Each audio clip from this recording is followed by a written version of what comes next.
a donde quiera que vayas y donde quiera que estés. Como familia estamos conectados. Y hoy, más que ayer, nos conectamos para estudiar juntos la Biblia, como familia de Centro Bíblico El Camino.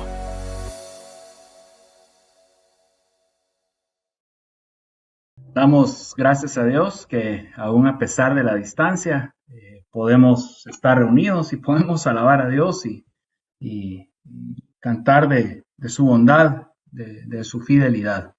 Gracias, Byron, por dirigirnos en este tiempo. Y bueno, realmente no sabemos lo que va a pasar mañana. Cuando nos despedimos el domingo pasado en la iglesia, seguramente no teníamos ni idea que el próximo domingo nos estaríamos reuniendo a través de Zoom, pero damos gracias a Dios que podemos hacerlo a pesar de la distancia y a través de la tecnología. También, ciertamente, cuando nosotros estábamos planificando la nueva serie de predicaciones, y aprovecho para pedirles que busquen en sus Biblias el libro de Tito, realmente no nos imaginábamos de que íbamos a iniciar también esta nueva serie basada en el libro de Tito a través de la distancia en Zoom. Pero bueno, nuevamente damos gracias a Dios que podemos meditar en la palabra y acercarnos a ella y encontrar ahí la verdad de Dios y pues reflexionar sobre ella.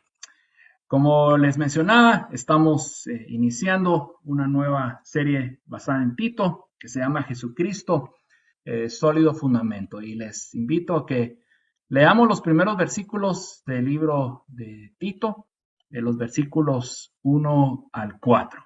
Es la parte introductoria de la epístola. Leo de la Nueva Biblia de las Américas. Dice: Pablo, siervo de Dios y apóstol de Jesucristo, conforme a la fe de los escogidos de Dios y al pleno conocimiento de la verdad que es según la piedad, con la esperanza de vida eterna, la cual Dios, que no miente, prometió desde los tiempos eternos, y a su debido tiempo manifestó su palabra por la predicación que me fue confiada, conforme al mandamiento de Dios nuestro Salvador, a Tito, verdadero hijo en la común fe. Gracia y paz de parte de Dios el Padre y de Cristo Jesús, nuestro Salvador.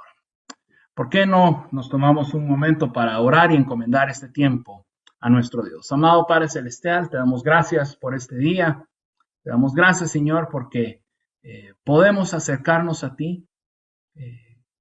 Podemos llegar ante tu trono por los méritos de tu Hijo Jesús en la cruz. Y te agradecemos que podemos llamarte Padre, que somos tus hijos, Señor.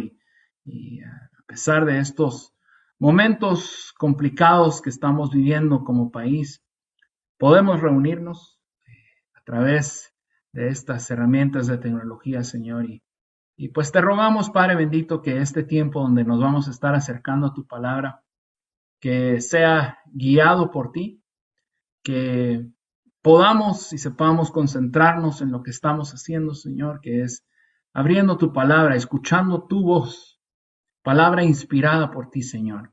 Y, Señor, te ruego que todo lo que se diga sea conforme a tu verdad, Señor, y que hables y nosotros tengamos oídos, mentes y corazones abiertos para escucharte a ti. Así que te entregamos este tiempo a ti, confiando en la guía del Espíritu Santo. En el nombre de Jesús. Amén. Muy bien, entonces, al estudiar este saludo inicial que encontramos en el libro de Tito, buscaremos responder algunas preguntas. Y las preguntas son las siguientes: ¿quién? ¿Cuándo? ¿Dónde? ¿Para qué? ¿Y qué? Muy bien, son preguntas comunes. ¿Quién? ¿Cuándo? ¿Dónde? ¿Para qué? ¿Y qué? Empezamos con la primera pregunta: ¿quién? Obviamente, la primera palabra que aparece en esta epístola es Pablo. La primera persona que aparece entonces es Pablo. Y llama la atención que de todos los títulos que Pablo pudo haber usado para describirse a sí mismo, eligió siervo de Dios.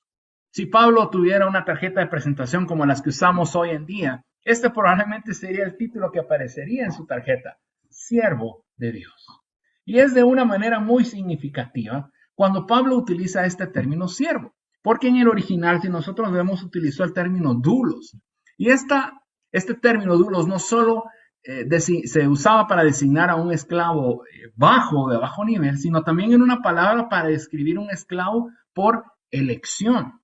Entonces Pablo se estaba llamando a sí mismo un siervo por elección propia, un siervo de Dios.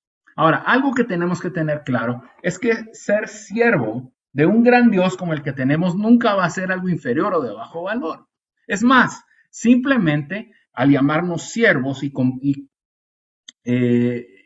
interpretarnos a nosotros mismos o considerarnos a nosotros mismos más bien como siervos, estamos haciendo simplemente lo que hizo e imitando el Señor Jesús. Recordemos lo que nos dice Filipenses 2. El Señor Jesús no estimó como el ser igual a Dios como algo a lo que se tenía que aferrar, sino que tomó forma de siervo, haciéndose semejante a los hombres. Entonces, si tenemos ese ejemplo del Señor Jesús de ser siervos, tiene sentido que Pablo también utilice ese término para describirse a sí mismo. Ahora, adicionalmente, Pablo también se identificó como apóstol de Jesucristo. Ser apóstol fue algo que recibió, un llamado que recibió de Dios mismo. Y el Señor le dio a Pablo ese rol muy especial para desempeñar. El llamado y la función particular de Pablo era para ser un apóstol, un mensajero especial de Dios para los gentiles. Y es que eso es precisamente lo que significa apóstol. Es alguien que es enviado a predicar el evangelio. Pablo conocía su llamado y también su propósito en el cuerpo de Cristo. ¿A quién más encontramos? El destinatario de la carta, quien estaba dirigida la carta, era a Tito. Por eso es que se llama así esta epístola. Se llama Tito. Ahora, Tito era un gentil griego, por lo que encontramos en Gálatas 2:3. Él probablemente se había hecho cristiano bajo la influencia de Pablo y se había convertido en uno de los protegidos dentro del ministerio de Pablo. Esto lo vemos reforzado por cómo Pablo describe a Tito en el versículo 4 que acabamos de leer. Le llama un verdadero hijo. Tito había estado con Pablo realmente desde el inicio, desde el comienzo de su ministerio. Acompañó a Pablo y a Bernabé en su misión de misericordia a la iglesia de Jerusalén. Ahora, esto sucedió antes del primer viaje misionero de Pablo, según lo que encontramos en Gálatas 2 y Hechos 11. Tito también fue el representante especial de Pablo en la iglesia de Corinto durante su tercer viaje misionero. Tito, además, era el líder del grupo de hombres que Pablo envió para recoger las ofrendas para los creyentes necesitados en Jerusalén, según lo que encontramos en 2 Corintios. Entonces, podemos ver que al igual que Pablo, Tito estaba muy activo en el ministerio también.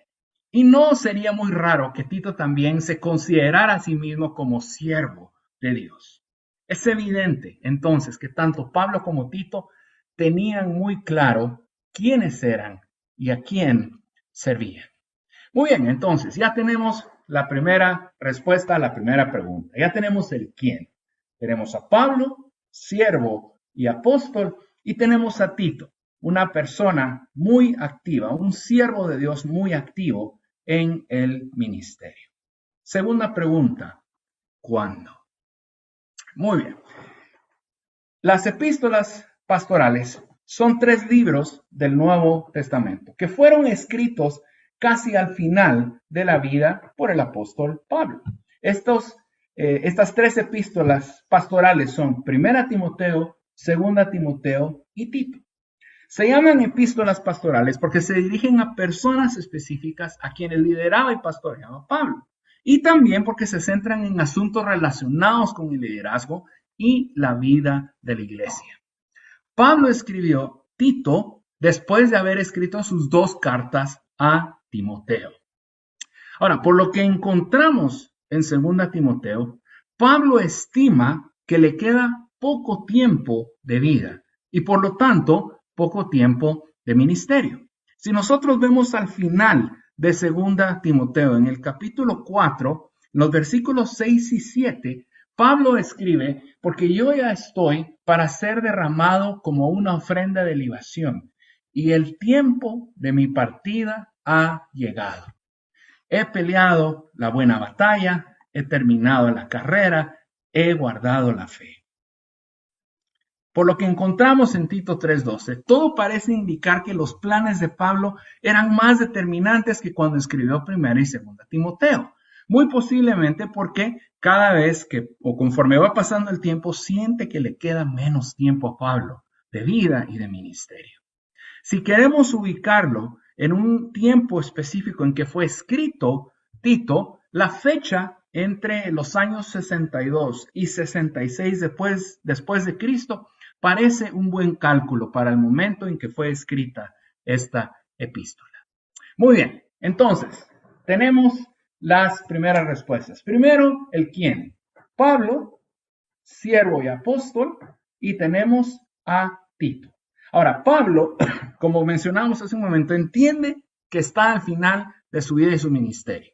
Y por eso hay un sentido de urgencia, sabiendo que todavía hay mucho por hacer, pero poco tiempo. Y tenemos a un Tito que está muy activo trabajando en las iglesias. Ahora, yo quisiera recalcar que Pablo tenía muy claro quién era, tenía muy claro a quién servía y tenía una muy buena interpretación de los tiempos.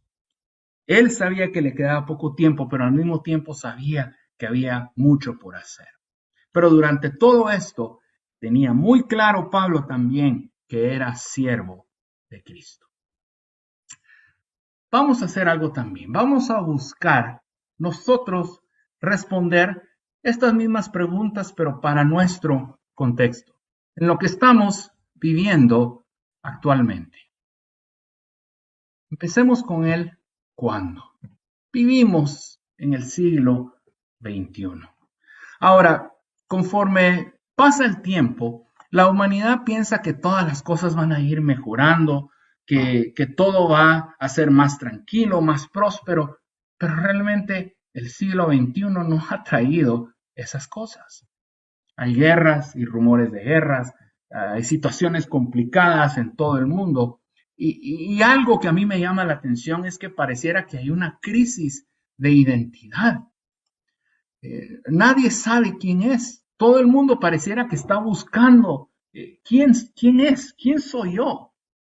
Y lo podemos ver por las nuevas doctrinas, las nuevas tendencias que hay hombres que quieren ser mujeres, mujeres que quieren ser hombres, hay unos que no quieren ser nada, hay otros que quieren ser de todo. Hay muchos que no están contentos con el lugar que ocupan en la vida, con su trabajo, no están contentos con sus estudios, no están contentos con su nacionalidad. No hay satisfacción con nada. Al mismo tiempo, tenemos las redes sociales. Estamos informados de todo lo que sucede en todo momento. Podemos enterarnos de cosas que suceden del otro lado del mundo de una forma muy inmediata. Eso obviamente también, y juntamente con la tecnología, ha traído adicción a esas cosas. También vivimos en un tiempo donde todo es accesible. Podemos viajar, podemos adquirir bienes, es muy fácil adquirir deudas ahora, pero a pesar de todo esto, pareciera que nada hace feliz al ser humano.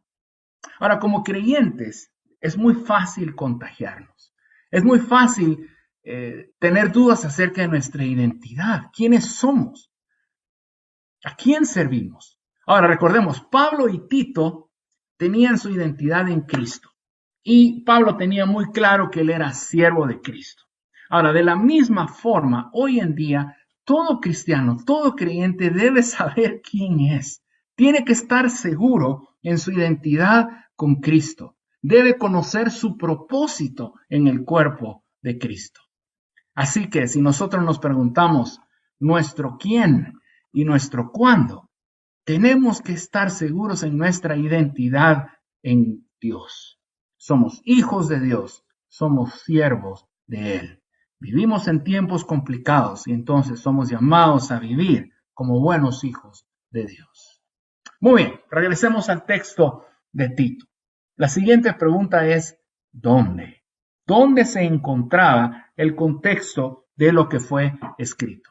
Si nosotros nos adelantamos un poco al versículo 5 de Tito 1, observamos que Pablo dejó a Tito en Creta para establecer orden en la iglesia, en las iglesias. Es decir, que el dónde de esta epístola es en Creta. Creta es una isla ubicada en el mar Mediterráneo. Si nosotros observamos un mapa, está frente a las costas de Grecia y de Turquía. Hoy en día forma parte del país de Grecia. Ahora, esta es una ubicación cercana a donde Pablo estaba realizando su ministerio. Recordemos, él estaba cerca de las iglesias de lo que ahora es Turquía, en Grecia. Entonces, pues tiene sentido geográfico que Creta haya sido un lugar también donde extendió su ministerio. Ahora, cuando Pablo escribió 2 Timoteo, Tito todavía estaba con él, según lo que podemos observar en 2 Timoteo capítulo 4. Eso significa entonces que Pablo después fue a Creta y Tito lo acompañó, después de haber escrito nuevamente 2 Timoteo. ¿Cómo sabemos esto? Porque como vemos en el versículo 5, Pablo dejó a Tito ahí. Estaban juntos en Creta, pero Pablo lo dejó trabajando ahí. Ahora, según muchos comentaristas bíblicos, es probable que la iglesia de Cristo ya existía en Creta y que Pablo entonces quizá visitó Creta después de su liberación de la primera vez que estuvo preso por parte del Imperio Romano y fue a visitar a las iglesias, a fortalecer su conocimiento de Dios. Pero en todo caso, Pablo había estado ahí y había instruido a Tito para que permaneciera allí. Muy bien, entonces, nuevamente, ya tenemos varias respuestas. Tenemos el quién y tenemos el cuándo. Ahora tenemos la respuesta ¿a dónde? Creta. Hagámonos la misma pregunta nosotros. ¿Dónde nos encontramos? Estamos en Guatemala. Y vaya, momento complicado el que estamos viviendo ahora en Guatemala. El mejor ejemplo o la mayor evidencia de los momentos complicados es el hecho que estamos reunidos ahorita a través de Zoom. Es un país que está en crisis. Guatemala tiene una crisis institucional. La razón de toda esta crisis institucional es la corrupción. La corrupción ha invadido todas las esferas del gobierno del Estado. Y el pueblo pareciera que ya está diciendo suficiente. ¿Qué momento más complicado el que vivimos como país? Ahora, yo he mencionado esto un par de veces ya, pero siempre que enfrentamos una situación como la que estamos viviendo, yo no puedo evitar dejar de pensar en lo que les voy a comentar. Según estadísticas demográficas, en Guatemala hay un 45% de creyentes, de aquellos que se llaman cristianos evangélicos. Mi pregunta es, ¿dónde están? ¿Dónde está ese 45%? Y es que realmente, si ese 45% viviera de conformidad a la fe, viviera de conformidad a lo que dice la palabra de Dios, nuestro país sería diferente. La corrupción no estaría tan presente en todos lados, porque es algo que no le agrada a Dios, es algo que está en la palabra que Dios no le agrada, que es pecado. Pero entonces, ¿cómo va a ser que ese 45% no seamos de tal influencia que la corrupción sea un flagelo que azota nuestra sociedad constantemente? Y miren a dónde nos está llevando. ¿Qué está sucediendo con los creyentes en nuestro país? ¿Qué nos está sucediendo a nosotros?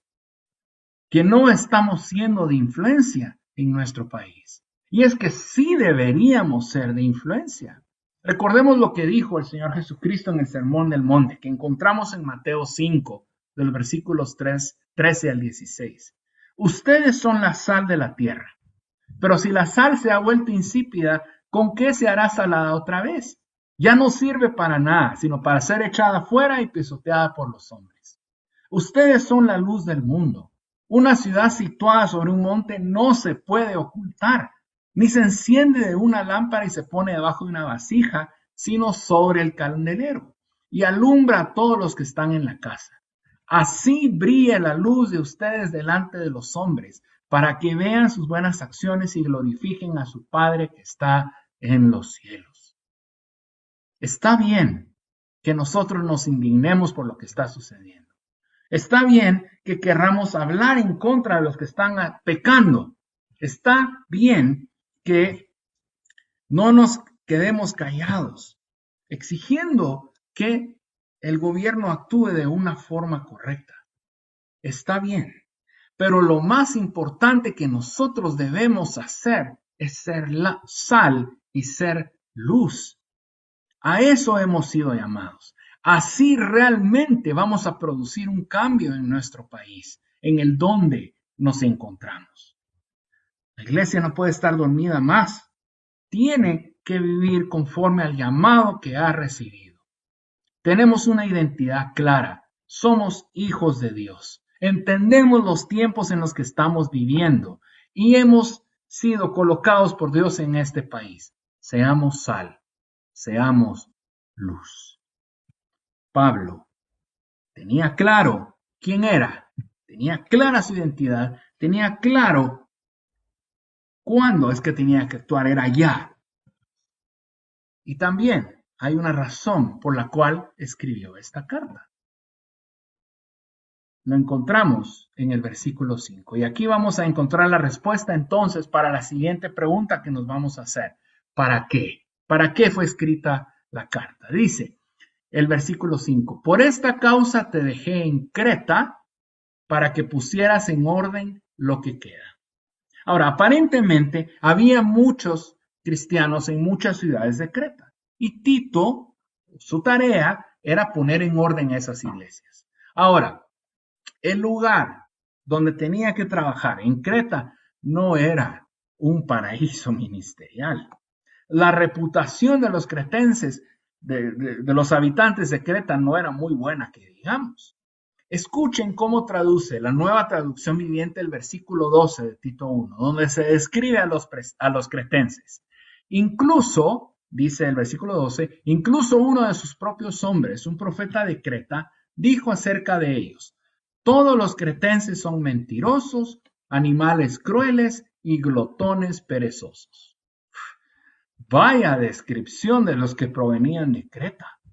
Mentirosos, crueles y perezosos. Encima de todo, como encontraremos después en el estudio de la epístola, había falsos maestros. ¡Qué lugarcito para trabajar! Ahora, debido a todo esto es que encontramos que en la epístola de Tito, Pablo, bajo la inspiración del Espíritu Santo, dio énfasis en la importancia de la organización de la iglesia. Ese es el objeto de la revelación de la epístola de Tito. Esa es la respuesta de él. ¿Para qué? La verdadera iglesia de Jesucristo es una que debe ser ordenada. Considero que nos lleva a pensar en lo que Pablo escribió en 1 Corintios 14:40. Pero hágase todo decentemente y en orden. La apelación de Pablo en esta epístola es que la iglesia sea verdadera en Cristo Jesús. Y la única forma en que será verdadera es que Jesucristo sea su fundamento. Por eso es que hemos llamado así esta serie de estudios sobre Tito. Jesucristo, fundamento sólido. Esta respuesta entonces para la pregunta del ¿para qué? Nos lleva a la siguiente pregunta del ¿qué? ¿Qué fue lo que le escribió Pablo a Tito? Obviamente, bajo la inspiración del Espíritu Santo. Entonces, como les comentaba al inicio, estos primeros 4 versículos son el saludo inicial de Pablo para Tito. Y pues Pablo empezó esta carta con comentarios, no solo que se presentaban a sí mismos y saludaban al lector, sino que establecían el tono de la carta para hacer énfasis en lo que seguía. El saludo de Tito es un poco largo, más de lo usual. Solamente el saludo en la epístola de los Romanos es más largo. Y recordemos que Pablo se presentó a sí mismo como un siervo de Dios y un apóstol de Jesucristo. Ahora, a continuación, en el mismo versículo 1 escribe, conforme a la fe de los escogidos de Dios y al pleno conocimiento de la verdad que es según la piedad. Al hablar de la fe, Pablo estaba haciendo referencia a la creencia y convicción en el Evangelio, que Cristo dio su vida para salvar a los pecadores. Se trata de una fe compartida por todos los escogidos de Dios. Los escogidos de Dios son aquellos que Dios eligió desde antes de la fundación del mundo, como encontramos en Efesios 1. Pero ¿cómo identificamos a quienes que son los escogidos de Dios? Los identificamos porque responden al Evangelio de Jesucristo y viven sus vidas por ese Evangelio y de conformidad a ese Evangelio, porque tienen un pleno conocimiento de la verdad. Para Pablo, como vemos en el versículo 1, no era suficiente solamente conocer de la fe, saber de ella, haber escuchado de ella. Es necesario reconocer la fe por lo que en realidad es la verdad. ¿Y cuál es esa verdad? Juan 3:16 nos lo dice, porque de tal manera amó Dios al mundo que dio a su Hijo unigénito para que todo aquel que en él cree no se pierda, mas tenga vida eterna. Esa es la verdad del Evangelio y la verdad que debe creer todo creyente. Ahora, pueden existir muchas verdades en el mundo, pero no todas nos conducen a Dios. Existen muchos hechos, muchos factos de la ciencia que son verdad. 1 más 1 es 2. Esa es una verdad. No la podemos variar, no la podemos alterar, siempre va a ser el mismo resultado. 1 más 1 es 2. La gravedad que hay en el planeta Tierra tiene una fuerza de 9.81 metros por segundo cuadrado. Siempre es así. Cualquier objeto que caiga siempre va a caer con esa fuerza, 9.81 metros por segundo cuadrado. Es una verdad, no la podemos alterar. Pero esas verdades no nos llevan a tener una vida de piedad, como menciona Pablo en este versículo. Piedad es fervor, devoción por hacer la voluntad de Dios. Es tener una vida de obediencia a Dios. La verdad del 1 más 1 da igual a 2 no nos lleva a Dios. La verdad de Cristo sí nos lleva a Dios. La verdad de la fe sí nos conduce a tener vidas de piedad, vidas que le agradan a Dios. Pero la verdad de la fe también nos lleva a tener una esperanza hacia el futuro. De eso precisamente es lo que habla el versículo 2, el cual dice, con la esperanza de vida eterna, la cual Dios, que no miente, prometió desde los tiempos eternos. La esperanza que tenemos hacia el futuro es la vida eterna. La vida eterna es una promesa que Dios hizo desde el principio y el cumplimiento de la promesa se dio en Jesucristo. ¿Qué dijo el Señor Jesús en Juan 14:6? Yo soy el camino, la verdad y la vida. Ahora escuchen lo que nos dice 1 Juan 5:11 y 12. Y el testimonio es este, que Dios nos ha dado vida eterna, y esta vida está en su Hijo. El que tiene al Hijo tiene la vida, y el que no tiene al Hijo de Dios no tiene la vida. El Evangelio no ofrece un sistema de creencias en un plano intelectual, ni tampoco un código moral de conducta. El Evangelio nos ofrece vida, vida eterna, vida en abundancia a través del Señor Jesucristo. Y esa esperanza de la vida eterna es lo que nos lleva a vivir las vidas de piedad que encontramos en el versículo 1. Ahora, esta vida eterna no es un deseo, es una certeza, porque está fundamentada en la promesa de Dios, que no miente. En el versículo 3 vemos que esa verdad fue revelada en el momento idóneo, según el plan perfecto de Dios. Y el dar a conocer esa verdad, el dar a conocer el Evangelio, es una labor que le fue encomendada a Pablo. A esa labor es a la que él se llama siervo, apóstol. Pero ojo, no solo a él, también nosotros hemos recibido esa encomendación.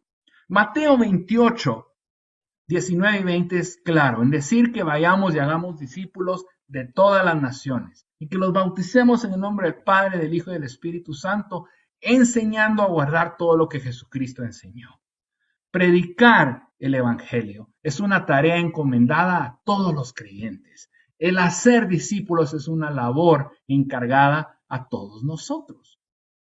Pablo recibió el encargo de esa tarea y por eso Pablo le encomendó el cuidado de las iglesias de Creta a Tito, su verdadero hijo en la común fe, como lo describe en el versículo 4. Y Pablo concluye su salutación inicial escribiendo gracia y paz. Pablo usa palabras típicas de un saludo en el mundo antiguo. Pero cuando Pablo usó estas palabras, no hizo solamente o no las usó como una formalidad. Pablo conocía muy bien la fuente de toda gracia, misericordia y paz. Provienen de Dios Padre y del Señor Jesucristo, nuestro Salvador. Así que, ¿para qué fue escrita la epístola de Tito? Para darle instrucciones a Tito, para poner en orden la iglesia de Creta. ¿Y sobre qué? Habla sobre la fe, sobre la verdad de Dios, la esperanza de la vida eterna, el fundamento sólido para el trabajo que Tito debía hacer. Aplicándolo nuevamente a nuestras vidas. Hemos establecido el quién y el cuándo. Nuestra identidad está en Cristo. Somos escogidos de Él desde antes de la fundación del mundo. Somos llamados a ser siervos de Él, a tener vidas de piedad, vidas de obediencia para Dios. Debemos identificarnos como siervos del Señor Jesús. Pero al mismo tiempo tenemos que estar conscientes de nuestro dónde. Estamos en un país en crisis, en Guatemala. Somos llamados a ser luz y sal. ¿Cuál es nuestro para qué? Escuchemos lo que dice 1 Pedro 2:9. Pero ustedes son linaje escogido, real sacerdocio, nación santa, pueblo adquirido, a fin de que anuncien las virtudes de aquel que los llamó de las tinieblas a su luz admirable. ¿Para qué estamos nosotros en Guatemala? Para anunciar las virtudes de Jesucristo, para anunciar la salvación que provee Jesucristo, para anunciar la verdad y la vida que es Él. Mis hermanos, la crisis que estamos viviendo en Guatemala va a terminar en algún momento. No va a durar para siempre. Tal vez si tenemos sentimientos de enojo, de rabia, de indignación por las cosas que están sucediendo, eso va a terminar. Nuestro llamado constante, permanente, es hacer sal y luz. Nuestro llamado, haya crisis o no haya crisis, es a anunciar las virtudes de Jesucristo. La iglesia de Jesucristo, centro bíblico El Camino, cada uno de nosotros hemos sido llamados a ser siervos de Cristo. Y entonces debemos vivir vidas que reflejen la verdad que está en nosotros. Podemos molestarnos y manifestar en contra de la corrupción, pero tenemos que tener una vista a largo plazo. Tenemos que ser diferentes. La iglesia tiene que ser de influencia en nuestro país. Tiene que ser sal y luz. Que Dios nos ayude a cumplir el llamado que hemos recibido. Estemos plenamente identificados de quiénes somos. Somos hijos de Dios, llamados a anunciar las virtudes de Jesucristo. Que Dios nos ayude a ser de influencia verdadera en nuestro país que tiene tanta necesidad. Oremos. Amado Padre Celestial, te damos gracias por tu palabra. Te damos gracias porque ahí encontramos ejemplos de hijos tuyos, de siervos tuyos como Pablo, como Tito, que teniendo claro cuál era el llamado que habían recibido, actuaron conforme a dicho llamado. Y Señor, nosotros estamos conscientes también de quiénes somos. Somos tus hijos. somos hijos de Dios y estamos conscientes también del llamado que nos has hecho a servirte y a anunciar tus virtudes. Así que, Señor, te rogamos que en medio de esta situación complicada, nosotros podamos comportarnos a la altura y ser dignos del llamado que hemos recibido, de ser sal y de ser luz en medio de la oscuridad. Ayúdanos a vivir vidas que reflejen eso y que sean de influencia en nuestro alrededor. Ayúdanos, Señor, a ser obedientes a ti, a tener vidas de piedad, que solamente lleven a otros a ver que hay algo distinto en nosotros y que te busquen a ti. Ayúdanos, Señor, a vivir vidas de santidad. Gracias por tu palabra, gracias por el reto que nos presenta. Y te rogamos, Señor, que al estudiar esta epístola de Tito, el reto continúe en nuestras vidas y busquemos ser santos, porque tú eres santo. Gracias, Señor, nuevamente. En el nombre de Jesús oramos. Amén. A donde quiera que vayas y donde quiera que estés, mantente conectado con Dios. Y también conéctate con nosotros a través de nuestras redes sociales. Hasta pronto.